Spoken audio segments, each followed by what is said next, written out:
ये कहानी शीतल नाम की एक लड़की की है। शीतल माता रानी की परम भक्त थी। जब वो छोटी थी तो हमेशा अपनी माँ के साथ नवरात्रों में माता रानी की पूजा करती थी। कुछ सालों पहले शीतल की माँ की बीमारी के कारण मृत्यु हो गई, लेकिन फिर भी शीतल ने माता रानी की पूजा करना नहीं छोड़ा। शीतल अकेले ही रोजाना सुबह शाम माता रानी की पूजा किया करती थी। माता रानी, ये लीजिए, आप ये भोग का प्रसाद खा लीजिए। मेरी माँ नहीं है तो क्या हुआ, हम दोनों का रिश्ता भी तो माँ बेटी जैसा है ना। मुझे आपके अंदर अपनी माँ नजर आती है। इस तरह शीतल कई बार माता रानी से बात किया करती थी। एक दिन शीतल की यही बातें उसके पिता सुन लेते हैं। उसे अपनी बेटी के अकेलेपन का एहसास होता है और वो अपने मन में सोचता है, जब से नीलम की मौत हुई है मेरी बेटी बिल्कुल अकेली पड़ गई है। ये अपनी माँ को कितना मिस करती है, ये इसकी आंखों से साफ दिखाई दे रहा है। नहीं, मैं अपनी बेटी का अकेलापन ऐसे नहीं देख सकता। मैं दूसरी शादी कर लूंगा ताकि शीतल को उसका बचपन दोबारा वापस मिल सके।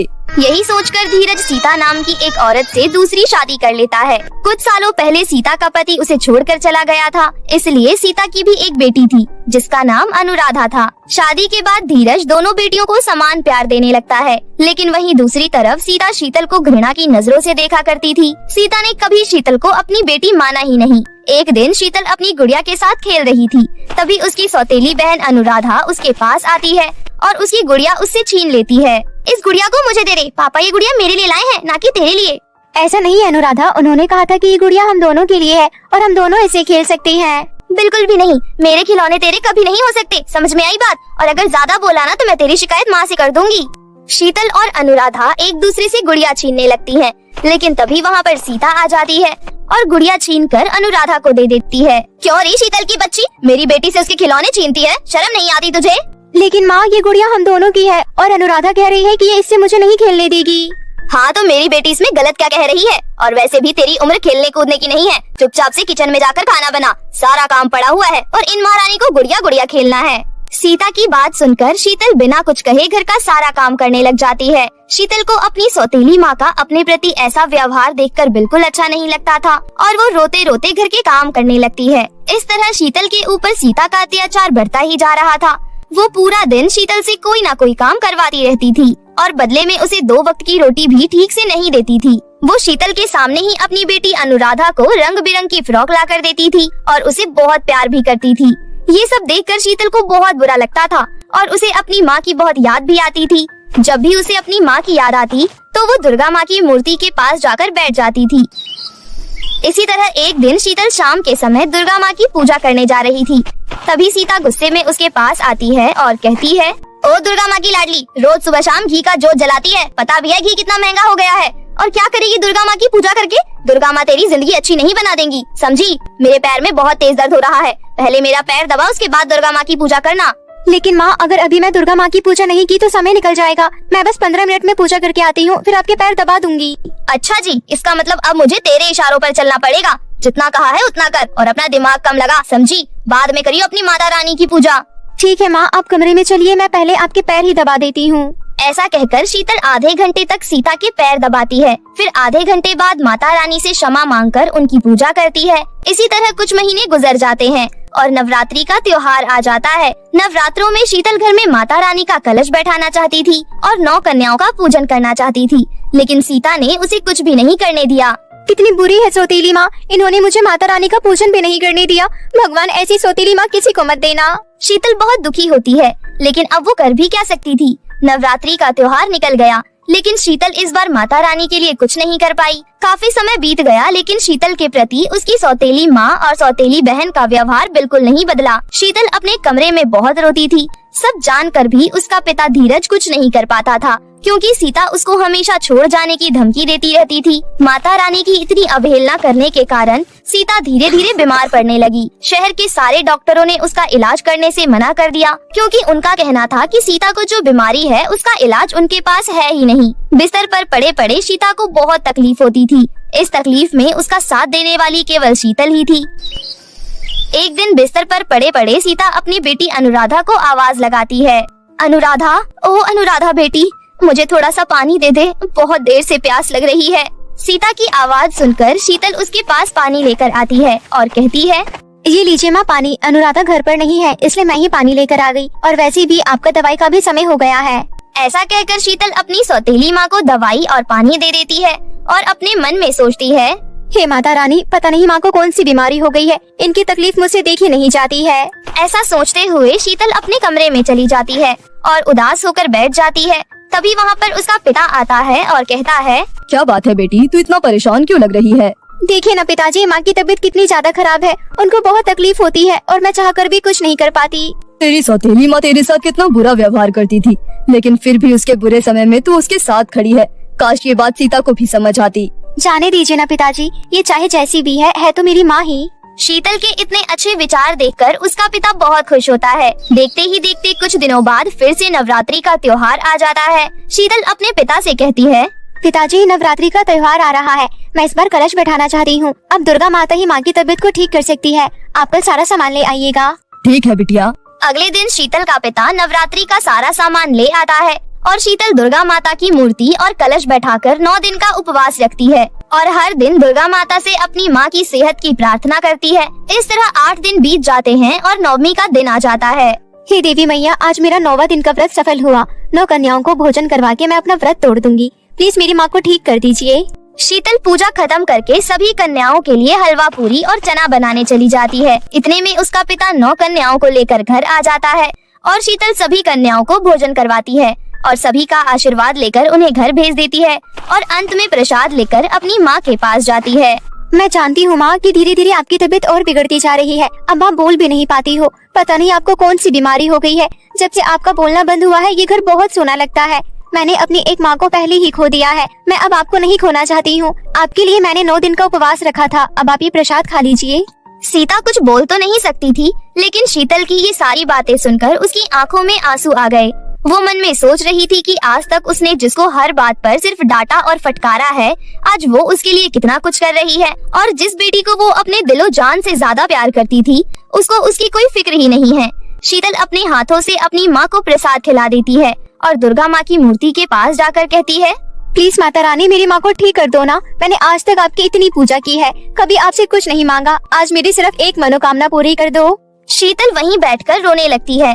तभी साक्षात देवी माँ वहाँ प्रकट होती है और कहती है, उठो शीतल, अपनी आंखें खोलो। शीतल देवी माँ को देखते ही बहुत खुश हो जाती है।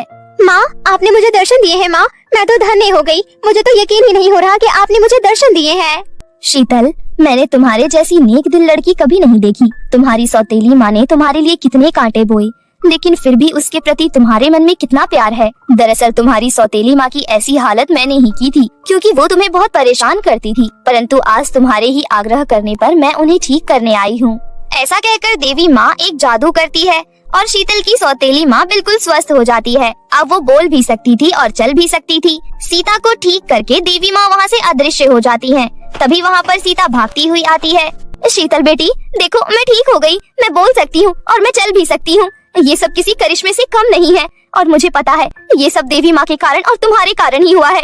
मुझे माफ कर दो बेटी। आज तक मैंने तुम्हें कितना परेशान किया है, लेकिन तुम कितनी अच्छी निकली। शीतल अपनी माँ को ठीक देखकर बहुत खुश होती है और उन्हें गले लगा लेती है। वहीं पास में धीरज और अनुराधा खड़े होकर ये सब देख रहे थे।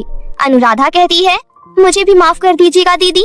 मैंने भी आपके साथ बहुत बुरा व्यवहार किया है, लेकिन मैं वादा करती हूँ आज के बाद ऐसा कभी नहीं होगा। इससे ज्यादा खुशी की बात और क्या हो सकती है कि 9वीं वाले दिन मुझे माँ और बहन का प्यार मिल गया। हाँ शीतल, आज तुम्हारे लिए मैं भी बहुत खुश हूँ। मैं चाहकर भी कभी कुछ बोल नहीं पाता था, लेकिन आज मैं कहना चाहता हूँ, सीता, शीतल को अपनी बेटी की तरह प्यार देना। खुदा न खास्ता मुझे कुछ हो गया तब भी तुम शीतल के साथ बुरा व्यवहार मत करना। आज के दिन ऐसी अपशगुन बातें मत कीजिए जी। अब हमारे परिवार को किसी की नजर नहीं लगेगी। अंत में शीतल को जो चाहिए था मिल जाता है। माता रानी ने शीतल को 9 दिनों के व्रत का फल बहुत अच्छा दिया था। इस तरह अब वो पूरा परिवार एकजुट होकर हंसी खुशी अपना जीवन व्यतीत करने लगता है और अब हर साल वो पूरा परिवार मिलकर माता रानी के नवरात्रे बहुत धूमधाम से मनाने लगते हैं। वंशिका 2 साल की थी, तभी बीमारी की वजह से वंशिका की मां की मौत हो जाती है। वंशिका के पिता बिजनेस करते थे, इसलिए वो अक्सर शहर जाया करते थे। गांव में वंशिका की देखभाल करने के लिए उसके पिता नयनतारा से दूसरी शादी कर लेते हैं। नयनतारा से शादी करने के बाद वंशिका के पिता कभी कभी ही गाँव आया करते थे। नयनतारा वंशिका की बहुत अच्छे से देखभाल करती थी। 2 साल बीत जाते हैं। और नयनतारा को भी एक बेटी होती है। नयनतारा की बेटी दिखने में काली पैदा होती है। वो वंशिका की तरह खूबसूरत नहीं होती, लेकिन नयनतारा और उसके पति को इस बात से कोई परेशानी नहीं थी। नयनतारा अपनी बेटी के पैदा होने पर घर में एक पूजा रखवाती है। नयनतारा अपनी बेटी का नाम चंदा रखती है। पूजा में नयनतारा की मौसी भी आती है। पूजा खत्म होने के बाद सभी लोग चले जाते हैं, लेकिन नयनतारा की मौसी नहीं जाती। रात को नयनतारा अपनी मौसी से बात कर रही थी। मौसी, मैं बहुत खुश हूँ। सारा दिन वंशिका मुझे अपने साथ खेलने के लिए तंग करती रहती है। अब उसकी छोटी बहन आ गई है, तो अब वो अपनी बहन के साथ खेलेगी और मैं चैन से अपना काम कर पाऊंगी। क्या नयनतारा, तू भी इतना खुश हो रही है? मुझे तो तेरे लिए और तेरी बेटी के लिए बहुत चिंता है। कैसी चिंता मौसी? अरे देख अपनी बेटी को और देख अपनी सौतेली बेटी को, दोनों की खूबसूरती में जमीन आसमान का फर्क है। आगे जब तू दोनों की शादी के लिए लड़का देखेगी तो अच्छा लड़का तो वंशिका से ही शादी करेगा। भला तेरी बदसूरत बेटी से कौन शादी करेगा? मेरी बेटी बदसूरत नहीं है मौसी, बस उसका रंग सांवला है। ये बात मैं समझूंगी, लेकिन हर कोई नहीं। तू जानती नहीं है, शादी ब्याह में लड़के वाले सबसे पहले लड़की की खूबसूरती देखते हैं। मैं तेरी मौसी हूँ, इसलिए तुझे अभी से ही इस बात के लिए सतर्क कर रही हूँ। इस तरह नयनतारा की मौसी उसकी बहुत कान भरती है। अगले दिन मौसी चली जाती है, लेकिन नयनतारा के दिमाग में अभी भी वही सारी बातें चल रही थी। मैं बहुत देर से इस बारे में सोच रही हूँ। अब तो मुझे भी लगने लगा है कि मौसी बिल्कुल सही कह रही हैं। मैं अपना सब कुछ छोड़कर वंशिका की माँ बनने के लिए तैयार हुई, लेकिन कहीं मेरा ये दयालुपन मुझ पर ही भारी न पड़ जाए। इस तरह नयनतारा अपनी मौसी की बातों में आ जाती है। इस तरह बहुत साल बीत गए। अब वंशिका और नयनतारा की बेटी चंदा दोनों ही बहुत बड़े हो जाते हैं। चंदा अपने सांवले रंग की वजह से बहुत दुखी रहती थी। वंशिका बहुत अच्छी लड़की थी, लेकिन चंदा कभी भी उससे सीधे मुंह बात नहीं करती थी।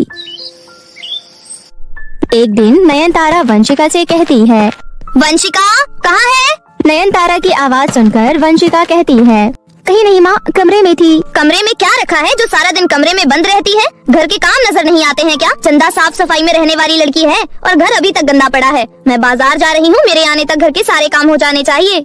नयनतारा बाजार चली जाती है और वंशिका घर के काम करने लगती है। वंशिका थोड़ी देर में घर के काम खत्म करके अपने कमरे में जाती है तो उसकी सहेली आ जाती है। वंशिका चल, मुझे बाजार से कुछ सामान लाना है।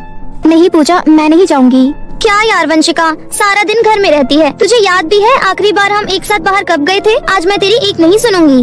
अपनी सहेली के बार बार कहने पर वंशिका उसके साथ बाजार चली जाती है। घर में अकेली सिर्फ चंदा थी। थोड़ी देर बाद नयनतारा घर आ जाती है और वो वंशिका को घर में नहीं देखती है, जिसकी वजह से उसे बहुत गुस्सा आता है। थोड़ी देर बाद वंशिका घर आती है। करमजली, मेरी बेटी चंदा को घर पर अकेली छोड़कर चली गई थी। तू अच्छे से जानती है उसे घर में अकेले डर लगता है। वंशिका सारी बातें चुपचाप सुन रही थी। तभी अचानक वंशिका के पापा आ जाते हैं। नयनतारा, हो गई बच्ची से गलती, अब इतना क्या डांट रही हो? हाँ, आप तो अपनी बेटी की साइड लोगे ही। मेरा और चंदा का क्या? हम दोनों तो आपके कुछ लगते ही नहीं है ना। मैं तो आपकी दूसरी बीवी बनकर घर आई हूँ। आप अपनी बेटी की देखभाल करने के लिए एक नौकरानी घर में क्यों नहीं ले आए? अरे मैं तो भूल ही गई थी, मैं भी तो इस घर की नौकरानी ही हूँ। ये कैसी बातें कर रही हो तुम? गलत क्या बोल रही हूँ? अगर घर में नौकरानी होती तो उसे पैसे देने पड़ते, इसलिए मेरे से शादी कर ली, जिससे एक मुफ्त की नौकरानी घर आ गई। ये क्या बोले जा रही हो तुम? तुझे अंदाजा भी है? न जाने कहाँ की बात कहाँ लेकर जा रही हो। माँ पापा प्लीज आप दोनों लड़ना बंद कीजिए। हाँ मेरी गलती है, मुझे चंदा को अकेले घर पर छोड़कर नहीं जाना चाहिए। आगे से मैं इस बात का ध्यान रखूंगी। इतना बोलकर वंशिका अपने कमरे में चली जाती है। वंशिका के पापा भी वहाँ से चले जाते हैं। दोनों के जाने के बाद चंदा अपनी माँ से कहती है, माँ आप वंशिका को कुछ नहीं बोलती हो? नहीं मेरी लाडली बिटिया, तूने देखा नहीं अभी मैंने उसे कितनी डांट लगाई है? सिर्फ डांट लगाई है ना, इस बात पर तो आपको उसकी पिटाई करनी चाहिए थी। मुझे पता है आपके मन में भी उसके लिए प्यार है। मैं काली हूँ ना, इसलिए मुझे कोई प्यार नहीं करता, आप भी नहीं। इतना बोलकर चंदा वहाँ से चली जाती है। अपनी बेटी को खुश करने के लिए नयनतारा का अत्याचार वंशिका पर बढ़ता ही जा रहा था। एक दिन की बात है, वंशिका सब्जियां काट रही थी। तभी अचानक नयनतारा उसके पास आती है और बोलती है, तुझे क्या लगता है तू मेरी बेटी से खूबसूरत है तो कुछ भी कर सकती है? लेकिन एक बात अच्छे से समझ ले, जब तक मैं हूँ तब तक तेरा इस घर में कुछ नहीं चलने वाला है। लेकिन माँ मैंने क्या किया है? बेवजह आप मुझ पर गुस्सा करती रहती हो, कुछ तो कारण होगा। क्यों आप मेरे से इतना नफरत करते हो? तेरी खूबसूरती की वजह से मैं तुझसे नफरत करती हूँ। लेकिन माँ इसमें मेरी क्या गलती है? तेरी ही गलती है। तू भी जानती है कि तू खूबसूरत है, इसलिए तेरी शादी किसी अच्छे घर में हो जाएगी, लेकिन मेरी बेटी चंदा की नहीं हो पाएगी। ऐसा नहीं है माँ, ये सब तो मैंने आज तक कभी सोचा भी नहीं है। ज्यादा अच्छी और भोली बनने की कोशिश मत कर, तेरे जैसी लड़की को अच्छे से जानती हूँ मैं। इतना बोलकर नयनतारा वहाँ से चली जाती है। वंशिका काम करते हुए बहुत रोती है। आज मुझे पता चला आखिर माँ मेरे से इतना नफरत क्यों करती है, लेकिन इसमें मेरी क्या गलती है। अगर मेरे सांवले हो जाने के बाद सब कुछ ठीक हो जाता है तो मैं भगवान से यही प्रार्थना करती हूँ कि कुछ ऐसा चमत्कार करो कि मैं सांवली हो जाऊँ। इस तरह वंशिका बहुत रोती है। कुछ महीने बीत जाते हैं। रेखा नाम की औरत नयनतारा के घर आती है। नयनतारा रेखा से बोलती है, रेखा बहन, मेरी बेटी चंदा के लिए अमीर और व्यवहारिक घर का रिश्ता देखो। लेकिन नयनतारा बहन, वंशिका तो चंदा से बड़ी है ना। हाँ, लेकिन मैं चंदा की शादी पहले करवाना चाहती हूँ। चंदा के लिए अमीर घर का रिश्ता देखना मुश्किल है, क्योंकि अमीर लोगों के पास किसी चीज की कमी नहीं होती है और वो अपने घर के लिए खूबसूरत बहू देखते हैं। अगर वंशिका के लिए ढूंढना होता तो आसानी से मिल जाता, लेकिन चंदा के लिए बहुत मुश्किल है। ये बातें चंदा सुन लेती है और वो रोते हुए अपने कमरे में जाती है। वंशिका भी पीछे से चंदा के कमरे में जाती है। चंदा, रो मत। तू मेरे कमरे में क्यों आई है? हाँ जरूर, तू मेरे कमरे में मेरा मजाक बनाने आई होगी। नहीं, ऐसा नहीं है मेरी बहन। तू और माँ मेरे बारे में इतना गलत क्यों सोचती हो? हम गलत सोचते नहीं हैं, बल्कि यही असलियत है। तू सबके सामने भोलेपन का मुखौटा पहन कर रखती है, लेकिन मैं तेरे बारे में अच्छे से जानती हूँ। जब भी तू मेरे बारे में ऐसी बातें सुनती है तो तुझे बहुत मजा आता होगा। तू बहुत खुश होती होगी ना। तेरी शादी तो किसी अमीर घर में हो जाएगी और बस मेरी शादी हो जाए, यही बहुत बड़ी बात है। चंदा बहन, तेरी शादी बहुत अच्छे घर में होगी। क्या हुआ, तू सांवली है तो मन की तो मेरी से खूबसूरत है ना। तुझे क्या लगता है तेरी इन बातों से मैं तुझे अपनी बहन मानने लगूंगी? मेरे कमरे से बाहर निकल जा। मेरी बात सुन। नहीं, मुझे कुछ नहीं सुनना है। मैंने कहा ना, मेरे कमरे से बाहर निकल। इस तरह वंशिका चंदा को समझाने की बहुत कोशिश करती है, लेकिन चंदा उसकी एक नहीं सुनती। वंशिका चंदा के कमरे से बाहर आ जाती है। इस तरह कुछ दिन बीत जाते हैं। एक दिन वंशिका की सहेली निशा उसके घर आती है। उस वक्त घर में बस चंदा और वंशिका थे। वंशिका निशा से बात कर रही थी। तभी बातों ही बातों में निशा वंशिका से कहती है, वंशिका, मैंने कभी भी तुझे और तेरी बहन चंदा को एक साथ बैठकर बात करते नहीं देखा। यहाँ तक कि मैंने तो उसे कभी तेरे आसपास भी नहीं देखा। क्योंकि वो मुझे बिल्कुल पसंद नहीं करती है। लेकिन क्यों?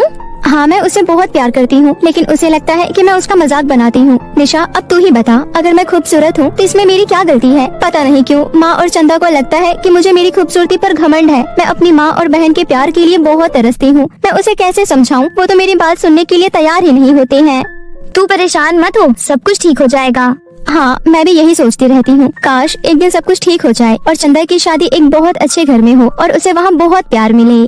चंदा वंशिका और उसके सहेली की बातें दरवाजे पर खड़ी होकर सुन लेती है। वो अपने कमरे में जाती है और खुद में बोलती है, मुझे तो लगता था कि वंशिका को अपनी खूबसूरती पर बहुत घमंड है और वो मेरा मजाक बनाती होगी, लेकिन वो तो वाकई बहुत अच्छी है और हमेशा मेरे अच्छे के लिए सोचती है। मैं ही गलत थी जो अपनी ही बहन से जलन कर बैठी।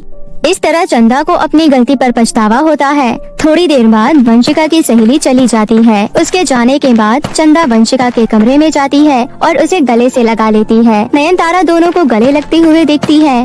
माँ, आप भी आओ। चंदा, तुझे क्या हो गया अचानक? हम गलत थे माँ, जो ये सोचते थे कि वंशिका को अपनी खूबसूरती पर घमंड है। ये तो अकेले में भी मेरे बारे में अच्छा ही सोचती है। अब मेरी शादी कहीं हो या ना हो, मुझे इसकी कोई परवाह नहीं है, लेकिन अब हम दोनों बहनें हमेशा एक साथ ही रहेंगे। ये जानकर नयनतारा भी बहुत खुश होती है और अपनी दोनों बेटियों को गले से लगा लेती है। इस तरह दोनों माँ बेटी की गलतफहमी दूर हो जाती है और वंशिका अपने परिवार के साथ हंसी खुशी जीवन व्यतीत करने लगती है।